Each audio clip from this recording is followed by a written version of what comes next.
और किसानों से हुई बातचीत को केंद्र सरकार ने बताया सकारात्मक। सरकार ने दालों, कपास और मक्का को एमएसपी पर खरीदने का भरोसा दिया है। सरकार ने किसानों से एनसीसीएफ और नेफेड के जरिए खरीदने का प्रस्ताव दिया है। किसानों के साथ 5 साल का कॉन्ट्रैक्ट भी करेंगे। प्रस्ताव के मुताबिक खरीद के लिए एनसीसीएफ और नेफेड पोर्टल बनाया जाएगा। एनसीसीएफ और नेफेड के पास खरीद की कोई लिमिट नहीं होगी। चंडीगढ़ में किसानों के साथ मंत्रियों की करीब 5 घंटे चली बातचीत। बैठक में वाणिज्य मंत्री पीयूष गोयल, कृषि मंत्री अर्जुन मुंडा और नित्यानंद राय भी शामिल हुए हैं। किसानों से बातचीत के बाद बोले केंद्रीय मंत्री पीयूष गोयल, नए विचारों के साथ हुई चर्चा। किसानों के हित में मोदी सरकार के काम को आगे बढ़ाने पर चर्चा हुई है। पीयूष गोयल ने कहा है कि हमेशा किसानों की चिंता करते हैं। पीएम मोदी कार्यकाल में 18.5 लाख करोड़ की एमएसपी अनाजों पर खरीद की दी गई है। किसानों ने सरकार के प्रस्ताव पर विचार करने का फैसला किया। अपने दोनों संगठनों के साथ बात करेंगे। 21 फरवरी से पहले सरकार को जवाब देंगे किसान। 21 फरवरी तक दिल्ली कूच रहेगा स्थगित। किसान संगठनों ने अभी आंदोलन खत्म करने का ऐलान नहीं किया है। फिलहाल किसान संगठन शंभू बॉर्डर और खनौली बॉर्डर पर डटे रहेंगे। केंद्र के फैसले से पंजाब के सीएम भगवंत मान भी खुश। कहा कि फैसले से किसानों को फायदा होगा। पंजाब के किसानों को दूसरी फसल उगाने का मौका मिलेगा। पंजाब के सीएम भगवंत मान ने कहा है कि हमने पंजाब के फायदे के बारे में बात की है। दालों की खरीद पर एमएसपी की गारंटी मांगी, जिस पर चर्चा हुई है। चंडीगढ़ के मेयर चुनाव विवाद में नया मोड़ आया। सुप्रीम कोर्ट में सुनवाई से पहले बीजेपी के मनोज सोनकर ने मेयर पद से इस्तीफा दिया है। चंडीगढ़ मेयर चुनाव को लेकर आज सुप्रीम कोर्ट में सुनवाई। 30 जनवरी के चुनाव में गड़बड़ी का आरोप लगाते हुए आप और कांग्रेस ने सबसे बड़ी अदालत का दरवाजा खटखटाया है। चंडीगढ़ नगर निगम में उलटफेर। आम आदमी पार्टी के 3 पार्षद बीजेपी में शामिल हुए। चंडीगढ़ के पूर्व मेयर अरुण सूद ने तीनों पार्षदों को बीजेपी में शामिल करवाया। तीनों पार्षद पूनम देवी, नेहा मुसावट और गुरचरण काला ने दिल्ली में बीजेपी के महासचिव विनोद तावड़े से मुलाकात की।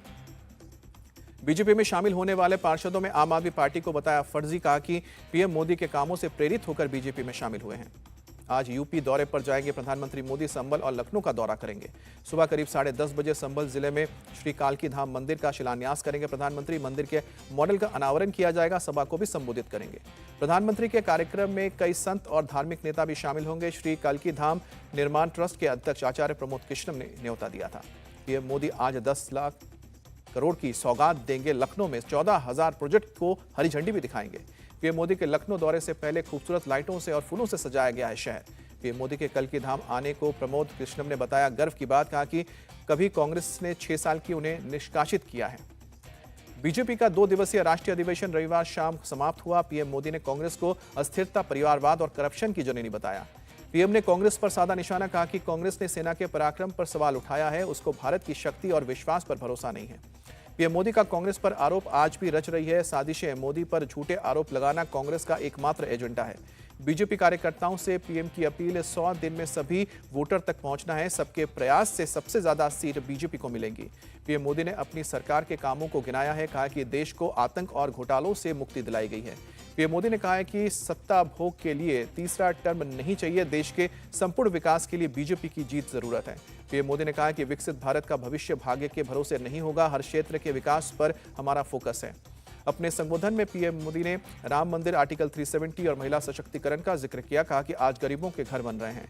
पीएम मोदी ने बीजेपी के मुख्यमंत्रियों के सम्मेलन की अध्यक्षता की। जेपी नड्डा ने भारत मंडपम में पीएम मोदी का किया स्वागत। यूबीटी शिवसेना के प्रवक्ता आनंद दुबे बोले कि लोकसभा चुनाव में 400 सीट जीतने का भ्रम फैला रही है बीजेपी। 200 सीट भी नहीं जीतेगी। कांग्रेस नेता राहुल गांधी की भारत जोड़ो न्याय यात्रा आज 37वें दिन प्रतापगढ़ होते हुए पहुंचेगी अमेठी। जनसभा को संबोधित करेंगे राहुल। 2019 के बाद पहली बार आज राहुल गांधी और केंद्रीय मंत्री स्मृति ईरानी अमेठी में आमने सामने होंगे। ग्राम चौपाल अभियान में भाग लेने के लिए स्मृति ईरानी आज अमेठी पहुंच रही हैं। अमेठी के 4 दिन के दौरे पर आ रही हैं स्मृति ईरानी। गाँव में जन संवाद कार्यक्रम में हिस्सा लेंगी। इंडी गठबंधन को एक और बड़ा झटका लगा। सूत्रों के मुताबिक कांग्रेस की न्याय यात्रा में सपा प्रमुख अखिलेश यादव नहीं होंगे शामिल। यात्रा में आज राहुल के साथ खड़गे भी रहेंगे। जयराम रमेश ने अखिलेश यादव के भी न्याय यात्रा में जुड़ने की उम्मीद व्यक्त की है। प्रयागराज में राहुल गांधी ने पूछा, क्या रामलला के प्राण प्रतिष्ठा में आपने किसी ओबीसी या फिर एसटी/एससी के लोगों को देखा? दिल्ली में कमलनाथ से मिले कांग्रेस नेता सज्जन वर्मा। कहा कि वो आज भी कांग्रेस में हैं, कल भी रहेंगे, परसों का पता नहीं। गुलाम नबी आजाद की नसीहत, सम्मान नहीं होने से पार्टी छोड़ रहे हैं वरिष्ठ नेता। कांग्रेस आलाकमान को आत्ममंथन की जरूरत है। दिल्ली में कांग्रेस चीफ खड़गे से मिले झारखंड के सीएम चंपाई सोरेन। प्रदेश कांग्रेस के कई नेता रहे मौजूद। कांग्रेस विधायकों की नाराजगी पर बोले सीएम चंपाई, ये कांग्रेस का अंदरूनी मामला, सरकार पर नहीं पड़ेगा फर्क। झारखंड के नाराज विधायकों को मनाने में जुटी है कांग्रेस। झारखंड के कांग्रेस प्रभारी गुलाम अहमद मीर ने दिल्ली में मुलाकात की। पुराने चेहरों को मंत्रिमंडल में शामिल करने से नाराज है 8 विधायक, दिल्ली में डेरा डाले, अभी आलाकमान से मुलाकात होना बाकी। झारखंड कांग्रेस के प्रभारी गुलाम अहमद अमीर बोले, विधायक सरकार से नाराज नहीं है, अपने निर्वाचन क्षेत्र से जुड़े मुद्दों को लेकर दिल्ली आए हैं। झारखंड के गवर्नर सीपी राधाकृष्णन का बयान, हेमंत सोरेन की गिरफ्तारी में मेरा कोई रोल नहीं। कांग्रेस नेताओं के बीजेपी ज्वाइन करने पर नीतीश राणे का बयान, राहुल की मोहब्बत की दुकान बंद हो गई, ये देश में मोदी की गारंटी पर विश्वास। एआईएमएम के चीफ असदुद्दीन ओवैसी ने कांग्रेस और बीजेपी पर निशाना साधा, कहा कि अशोक चव्हाण के कमल का हाथ थामने से साफ होता है कि बीजेपी की असली टीम बी टीम कौन सी है। महाराष्ट्र के अकोला में ओवैसी ने विपक्षी पार्टियों पर सेकुलरिज्म के नाम पर मुसलमानों को डराने का भी आरोप लगाया, कहा कि सियासी सेकुलरिज्म को नहीं मानते हैं मुसलमान। सपा महासचिव सलीम शेरवानी ने इस्तीफा दिया, राज्यसभा चुनाव में मुस्लिम कैंडिडेट ना बनाने पर रिजाइन किया। यूपी राज्यसभा चुनाव में बीजेपी के 8वें उम्मीदवार पर बोले रामगोपाल, जोड़ तोड़ का काम नहीं आएगा, हमारा उम्मीदवार जीतेगा चुनाव। मोदी सरकार से लोकतंत्र को खतरा है, विपक्ष की आवाज दबाने की कोशिश हो रही है, कांग्रेस नेता हरीश रावत का बयान। सबसे ज्यादा विश्वास तोड़ने वाले जन विश्वास यात्रा पर निकल रहे हैं, काट की हांडी बार बार नहीं चढ़ती, प्रशांत किशोर का तेजस्वी पर अटैक। बारामती सीट पर अजीत पवार के उम्मीदवार उतारने के बयान पर बोली सुप्रिया सुले, लोकतंत्र में ना कोई खिलाफ है ना कोई साथ। शराब घोटाला मामले में आज दिल्ली के सीएम अरविंद केजरीवाल को ईडी के सामने होना होगा पेश। ईडी ने छठा समन भेजकर पूछताछ के लिए बुलाया। दिल्ली वक्फ बोर्ड के मामले में आप विधायक अमानतुल्लाह खान से आज ईडी करेगी पूछताछ। ईडी ने भेजा है समन। अमानतुल्लाह खान ने अग्रिम जमानत के लिए दिल्ली के राउज एवेन्यू कोर्ट में दायर की है अर्जी, आज हो सकती है सुनवाई। संसद में सवाल के बदले रिश्वत के मामले में टीएमसी नेता महुआ मोइत्रा को ईडी का समन, आज होगी पूछताछ। राष्ट्रीय महिला आयोग की टीम आज पश्चिम बंगाल में सौंदर्यखाली का दौरा करेगी। पीड़ित महिलाओं के साथ मुलाकात होगी, मुख्य सचिव और डीजीपी के साथ करेगी बैठक। सौंदर्यखाली विवाद पर आज सुप्रीम कोर्ट में होगी सुनवाई। जनहित याचिका में केस को बंगाल में ट्रांसफर करने की मांग की गई है। याचिका में कोर्ट की देखरेख में सीबीआई या फिर एसआईटी की टीम से जांच कराने की मांग। सौंदर्यखाली के पीड़ितों के लिए मुआवजे की भी मांग की गई है। सीएम ममता बनर्जी ने सौंदर्यखाली की घटना को बड़ा चढ़ाकर दिखाने का आरोप लगाया, कहा कि मैंने पुलिस से खुद संज्ञान लेने को कहा था, किसी महिला ने कोई शिकायत नहीं की थी। सौंदर्यखाली हिंसा के मास्टरमाइंड और टीएमसी नेता शिबू हाजरा की बोशीराट कोर्ट में पेशी, अदालत ने 8 दिनों की पुलिस हिरासत में भेजा है। यूसीसी पर बोली ममता बनर्जी, हर जाति का अपना अधिकार, अपनी पद्धति होती है, वन नेशन वन इलेक्शन के खिलाफ भी लड़ेंगे। ममता बनर्जी ने वन नेशन वन इलेक्शन को लेकर केंद्र सरकार पर हमला बोला, कहा कि हम इसका विरोध करेंगे। सीएम ममता ने बीजेपी पर निशाना साधा, कहा कि चुनाव आने वाले हैं, इसीलिए एनआरसी और सीए का मुद्दा उठा रहे हैं। सौंदर्यखाली का सच छुपा रही है ममता बनर्जी। शेख शाहजहां को तिहाड़ जेल किया गया जाए शिफ्ट, बंगाल बीजेपी विधायक अग्निमित्रा पॉल का निशाना। शरद पवार गुट की याचिका पर आज सुप्रीम कोर्ट में होगी सुनवाई। अजीत पवार गुट को मान्यता देने की ईसी के फैसले को चुनौती दी है।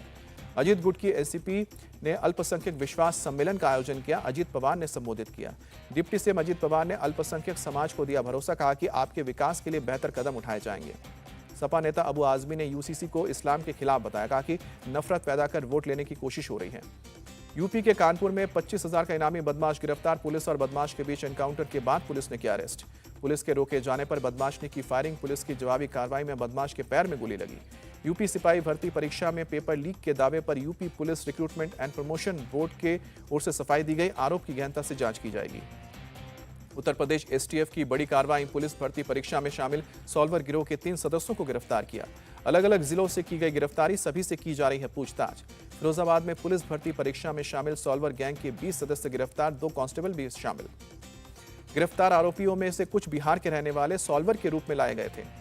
कानपुर में पुलिस भर्ती परीक्षा के लिए अभ्यर्थियों का उमड़ा हुजूम, घरों को जाने के लिए स्टेशन पर दिखी भारी भीड़। बरनाला में गैंगस्टर काला धनौला और पुलिस के बीच एनकाउंटर, पुलिस की जवाबी फायरिंग में गैंगस्टर काला धनौला की मौत हुई। पुलिस को कई मामलों में थी गैंगस्टर काला धनौला की तलाश। बड़बड़ गांव के खेतों में होने की सूचना मिली थी।